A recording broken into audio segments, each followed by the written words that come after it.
नमस्कार, आप देख रहे हैं न्यूज 18। मैं हूं आपके साथ मेनका चौधरी। अयोध्या में भगवान राम के मंदिर का काम तेजी से चल रहा है। मंदिर के प्राण प्रतिष्ठा के दिन नजदीक आने के साथ ही काम और तेज कर दिया गया। इस बीच सीएम योगी एक बार फिर अयोध्या आ रहे हैं। सीएम योगी कल अयोध्या पहुंचेंगे और यहां पर राम मंदिर के निर्माण कार्यों का जायजा लेंगे। वो देखेंगे कि राम मंदिर कितना बनकर तैयार हो चुका है। दरअसल सीएम योगी आदित्यनाथ भक्तमाल मंदिर के धार्मिक अनुष्ठान में शामिल होने आ रहे हैं, जहां मंदिर के गर्भगृह में विराजमान भगवान राम और सीता की मूर्ति को सोने का मुकुट, छत्र, कुंडल और हार पहनाएंगे अपने हाथों से। सीएम योगी लगभग 1 घंटे तक यहां रुकेंगे। धार्मिक अनुष्ठान में कोटा के विशेष कारीगरों ने इन आभूषणों को तैयार किया है। 7 कारीगरों ने 15 दिन की मेहनत के बाद इन गहनों को तैयार किया। इन आभूषणों के निर्माण में सोने और चांदी का इस्तेमाल किया गया है। बहरहाल सीएम योगी आदित्यनाथ अयोध्या में भगवान रामलला के दर्शन पूजन भी करेंगे। साथ ही तेजी से चल रहे राम मंदिर निर्माण कार्य का स्थलीय निरीक्षण भी करेंगे।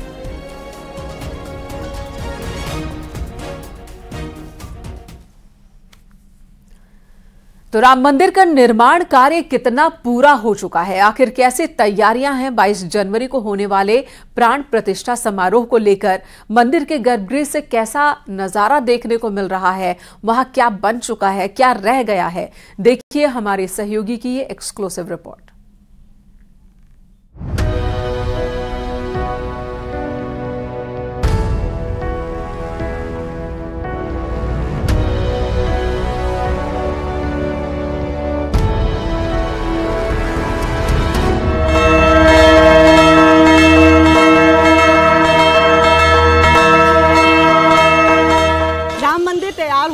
तैयार होने वाला है और 22 जनवरी 2024 को यहाँ पे प्रधानमंत्री आएंगे और रामलला विराजमान करेंगे।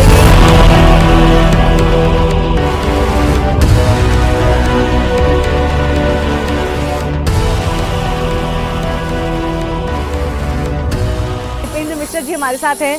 सर, उस दिन की तैयारी के लिए काफ़ी काम चल रहा है। मैं देख रही हूँ दिन रात यहाँ तैयारी हो रही है। अब आपके पास कितना समय है इससे पहले कि आप प्रधानमंत्री की सिक्योरिटी टीम को हैंडओवर कर दें और काम? लगभग अब तो कुल 50 दिन है जी, जिसमें कि ये सारा कार्य पूर्ण किया जाना है। बड़ी भारी चुनौती है, लेकिन जो यहाँ तक आया है तो वही उस दिन भी जो है आशीर्वाद है।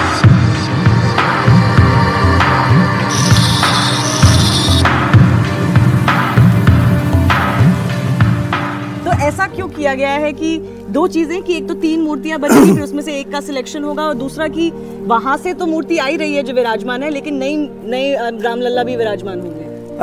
अच्छा, आप ये सभी को आपके माध्यम से जानकारी मिल जाएगी।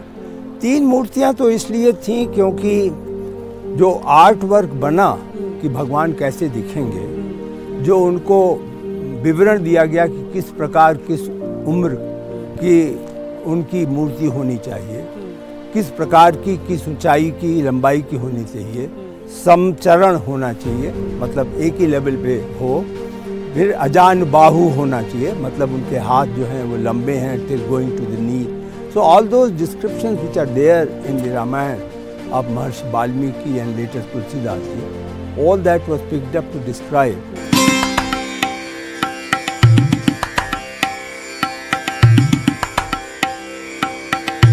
ये जो पूरा निर्माण हुआ है, इसमें एक बहुत इंटरेस्टिंग फैसेट ये है कि इसमें सरकार का कोई पैसा नहीं लगा है। ये सारा पैसा दान से आया है और भक्तों ने दिया है।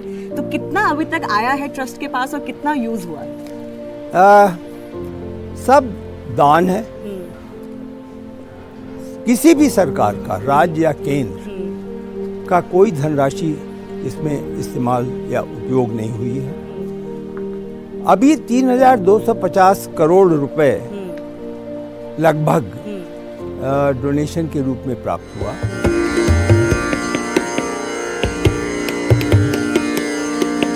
अब हम लोग एंटर कर रहे हैं तो रफली टेम्पल का लंबाई जो है वो 390 फीट है जी। इसकी जो चौड़ाई है आयाम वो लगभग 300 फीट है। इसमें जब हम सीधे वॉक करते हैं तो सैंक्टम सैंक्टोरम के अलावा यहाँ पर 3 मंडप हैं, जो एक गुरु मंडप है, एक यहाँ पर रंग मंडप है जी, और एक यहाँ पर स्लिप हो रहा है, एक थर्ड मंडप है, और 2 साइड के मंडप मिलाकर के 5 हो जाते हैं जी। एक तरफ प्रार्थना मंडप होगा, एक तरफ नृत्य मंडप होगा। अच्छा। तो इस प्रकार से 5 मंडपों के उसमें आप वॉक करते हुए चलेंगे। ये पहला मंडप है। ये जो हम अब पहुंच रहे हैं, ये राम जन्मभूमि मंदिर का पहला मंडप है।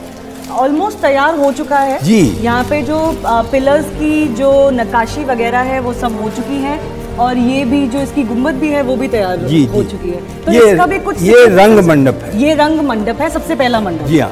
तो इसका कुछ सिग्निफिकेंस होता है जी। इसका एक तरीके से उल्लास,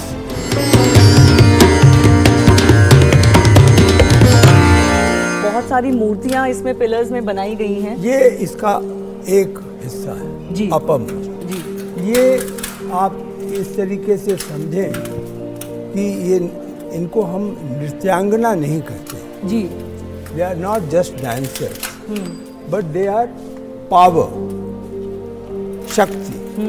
तो उसका है, ये वो है जो भगवान के अराइवल पर खुशियां मना रही है जी जी। तो इसीलिए ये रंग मंडप। हाँ।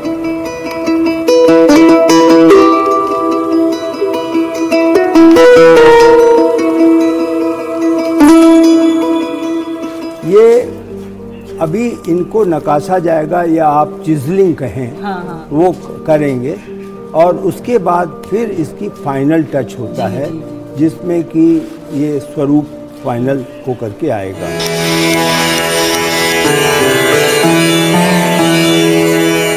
लोगों को कुछ कंफ्यूजन सा होता है कि जो निर्माण है वो पूरा हो गया जी जी जी। तो ये नहीं है, भूतल का निर्माण पूरा हो जाएगा जी। फर्स्ट फ्लोर और सेकंड फ्लोर का निर्माण, और जो पूरा कॉम्प्लेक्स है वो भी बनता रहेगा। तो वो 2 फेज में है।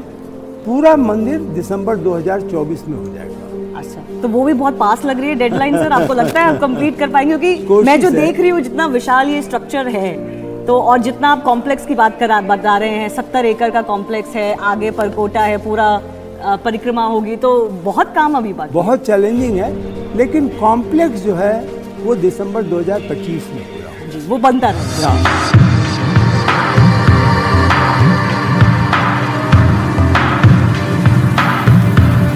वो 3 चरण में इस कार्य को लिया गया था। अच्छा, जिसका कि आपने देखा, श्रद्धालु यहाँ तक आएगा जी, यहाँ से उसके भगवान के दर्शन। तो अब हम 3 मंडप पार करके यहाँ पर पहुँच गए हैं, और अब आप देख सकते हैं कि ये गर्भगृह है। This is the sanctum sanctorium, and I can already see that it's looking really grand and fascinating, because this is stone till here, but beyond that that is marble on the walls, yes, right? Yes. So that is all white marble, संगमरमर का ये marble है जो India का बहुत famous है। और मैं देख रही हूँ कि एक पेडेस्टल भी तैयार हो चुका है जी। तो उस पेडेस्टल पे, उस हाइट के बाद अब रामलला की मूर्ति लगी है।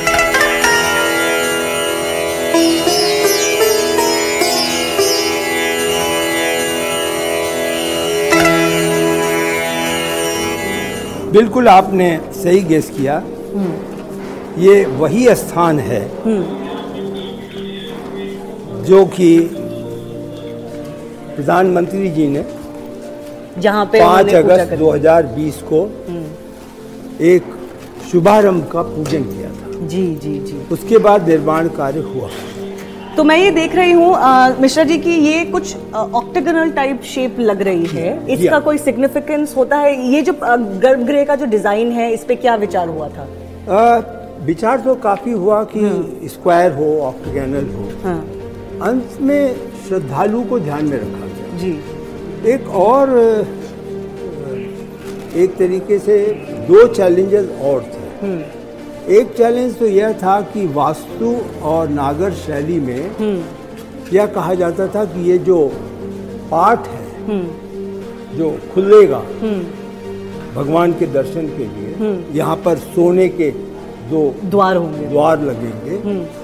तो इसकी इतनी भी चौड़ाई वो बहुत समझते थे। अच्छा। हाँ, आप अगर ध्यान करें तो अधिकांश मंदिरों में जो छोटा गर्भगृह छोटा होता है, जी जी जी, तो उनको इस पर आपत्ति थी कि आप बहुत लंबा कर रहे हैं, संभवतः 12 फीट है। और उसके बाद एक दूसरा चैलेंज था कि इसको हम इस प्रकार से सपोर्ट दें कि स्टोन के वेट को ये सस्टेन कर सके। जी जी बिल्कुल। जो कि CBRI को देखना था, सेंट्रल बिल्डिंग रिसर्च इंस्टीट्यूट को।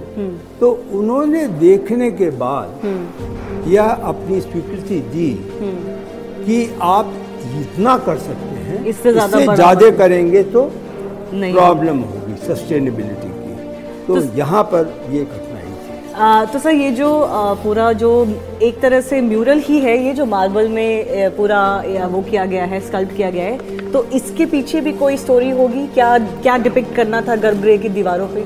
देखिए, इसमें अभी बहुत सारा काम है जी। इसके ऊपर आप अभी देख नहीं सकेंगी, वो विष्णु जी का है और वो एक तरीके से समुद्र मंथन जी उसको दिखाया है जी जी, जिसमें हर एक फिर 9 ग्रहों को दिखाया जा रहा है। फिर यहाँ पर 2 द्वारपाल होंगे जिनका नाम जय और विजय होता है। अच्छा। वो यहाँ पर लगेंगे। अच्छा। और फिर साइड में हनुमान जी और गणेश जी की मूर्ति होगी। मैं देख रही हूँ ऊपर गणेश जी की मूर्ति ऑलरेडी लगाई गई है, जो बिल्कुल चौखट है गर्भगृह की, उसमें गणेश जी की मूर्ति लगाई है, क्योंकि गणेश जी की मूर्ति होना बहुत जरूरी है।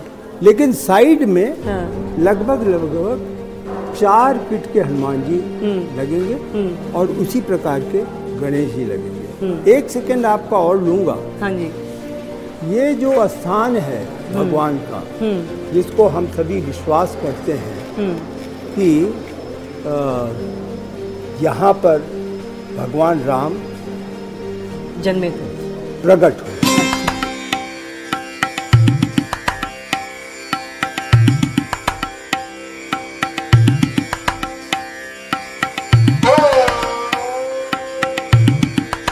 इस स्थान को 2 मूर्तियों के साथ रखा जाएगा, इसीलिए ये आप देखेंगे लेवल्स हैं। जी जी जी। नीचे वाले लेवल पे वहाँ जो वर्तमान में मंदिर रामलला की जो मूर्ति है वो यहाँ पर आएगा जी, और उसके ऊपर जो नई मूर्ति है वो है, और वह मूर्ति 51 इंच की बनेगी जी। तो इस प्रकार से एक कैलकुलेटेड हाइट में लगभग 71 इंच की हाइट पे हो, जिससे कि वह इधर से दिखाई भी दे सके। और दूसरा एक महत्वपूर्ण चीज ये है कि राम नवमी के दिन भगवान के माथे पर सूर्य किरण पड़नी चाहिए ऊपर से। हाँ, तो वो सूर्य किरण कैसे आए, यह कार्य CBRI और एस्ट्रोनॉमिकल इंस्टीट्यूट पुणे ने किया। तो वो सूर्य किरण ऊपर से आएगी या सामने से? नहीं, ऊपर से आएगी। ऊपर शिखर से एपर्चर होगा, आएगी, और आने के बाद वो रिफ्लेक्ट होगी और उनके माथे पे रिफ्लेक्ट की जाएगी और फिर वो आएगी।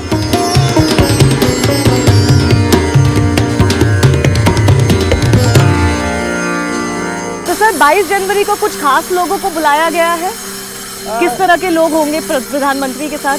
ये निर्णय तो ट्रस्ट कर रहा है, ये हमारे ट्रस्ट का कार्यक्षेत्र है, निर्माण मेरा कार्यक्षेत्र।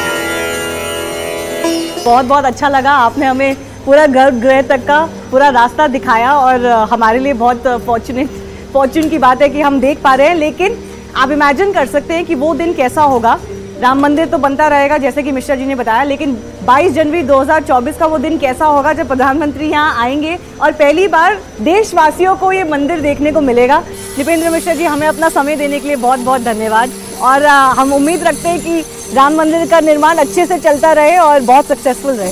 आप बिल्कुल इस प्रकार की एक्सपेक्टेशन और एक तरीके से गुड विशेस जो है, आपकी शुभकामनाएं वो जरूर पूरी होगी। जी जी, thank you so much.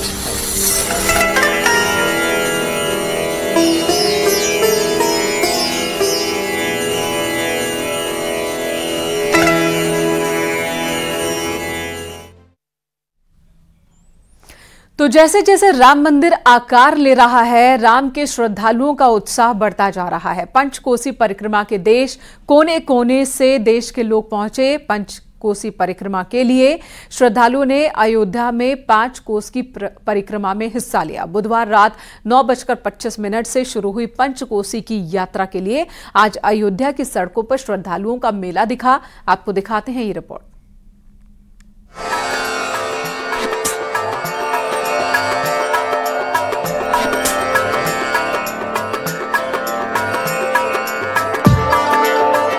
Ayodhya में आस्था की पंचकोसी परिक्रमा।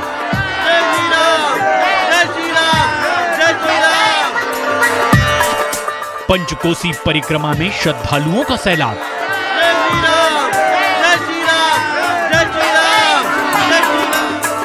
जयकारों से गूंज उठा अयोध्या का सरयू तट।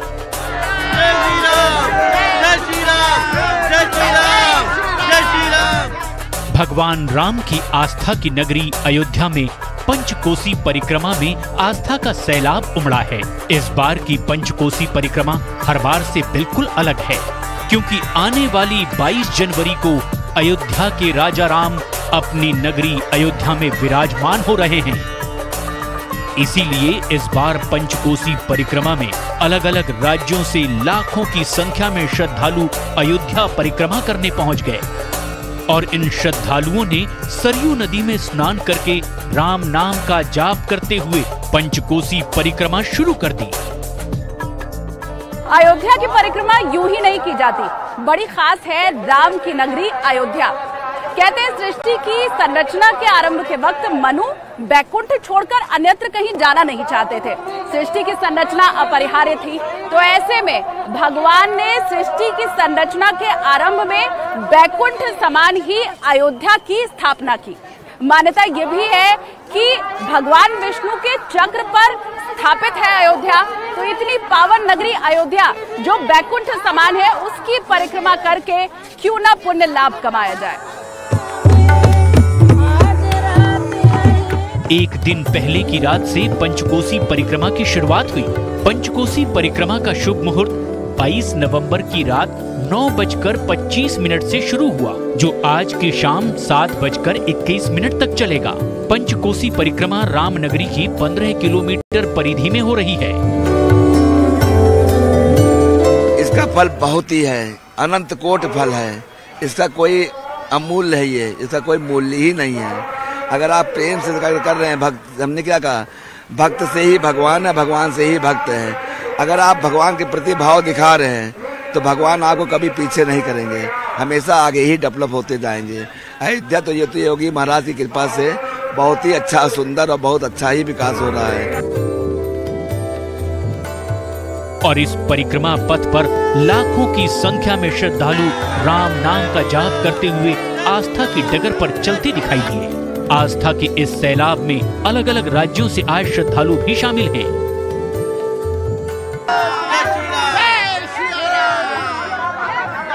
तो ये तमाम लोग पंचकोशी यात्रा में आगे बढ़ते चले जा रहे हैं, पग किसी के रुक नहीं रहे हैं और हर कोई सिर्फ इस परिक्रमा को पूरा कर लेना चाहता है। मैं कुछ लोगों से बात भी करती हूँ।